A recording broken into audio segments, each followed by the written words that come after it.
What's up guys, my name is Jordan from DualShockers. We're here in beautiful New York City today to check out Phoenix Labs' new game, Dauntless. So Dauntless is an online co-op action RPG coming to PC in 2018.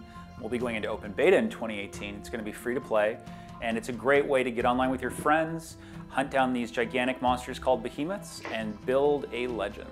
Phoenix Labs is composed of a lot of industry veterans. The one thing that is shared between all of us is we've all worked together for many, many years at one point or another. Many of us came from BioWare. Ian and I worked together at Electronic Arts. Many of us spent time at Riot together, Capcom for a while as well, even a couple folks from Blizzard. I think when people look at Dauntless, they see a lot of influences. Most evident is probably Monster Hunter. A lot of the monster hunting genre, you look at Tokiden, you look at God Eater, you look at Monster Hunter, they all have something in common. They're all made by Japanese game developers. I think when you look at Japanese games, there's definitely a way that they approach games. There's definitely a way that they approach game series that is maybe not everyone's slice of pie, and that's okay. Not every game should be for every person. But what we recognized is that there was a way to bring a Western sensibility to the genre without losing what makes it really special. Free-to-play has been great for us. In recent years, I think we've seen a lot of games go that route. For us, it was all about expanding accessibility and approachability in our game. With free-to-play, we're able to put the game out there, anyone can download it and play it, and for us, it's about earning players' support. Very early on, when we decided to go free to play, we included loot boxes in Dauntless. Not because we thought they were the best mechanic, but because they were a mechanic that we could use for our in-game store. And since then, the market has changed, expectations have changed.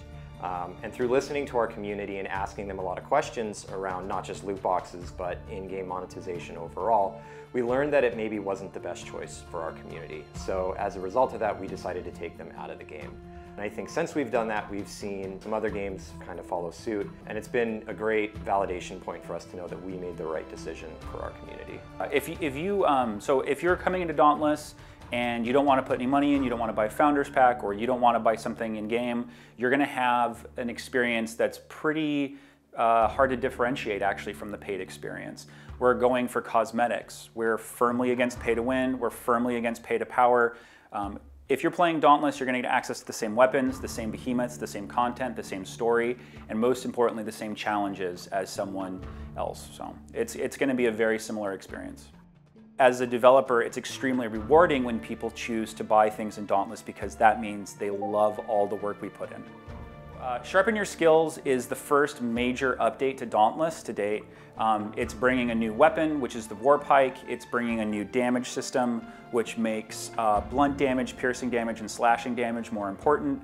We're bringing 2 new behemoths, and we're also bringing the cell system. The cell system is a way to enhance and alter your gear to change not only how you look, but the way that you actually play.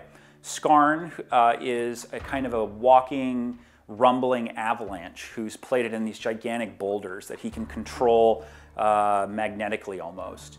And as a Slayer, you're going to need to get those boulders off if you want to get at the juicy tender bits where you can actually do damage. After that, we've got Karabak, who is probably the closest thing we have to an assassin behemoth. Whereas, you may jump upon another behemoth and be fighting it, and it's struggling to fight you, and you're struggling to fight it. As soon as you lock horns with Karabak, you're going to find out really quickly that you're the prey, and it's out to kill you like no other behemoth is. What we've introduced with Sharpen Your Skills is the War Pike. The War Pike is our first foray into ranged combat, so it's a weapon that is mostly melee, focusing on surgical strikes and precision maneuvers, but as you do damage, you gain energy. You can bank that energy into ammo, and then you can unleash that ammo in ranged blasts. A ranged weapon is something that the community has been asking us for since day one, and for obvious reasons. What's important to us about a ranged weapon is that you can't just kind of stand on the periphery and do pew-pew damage.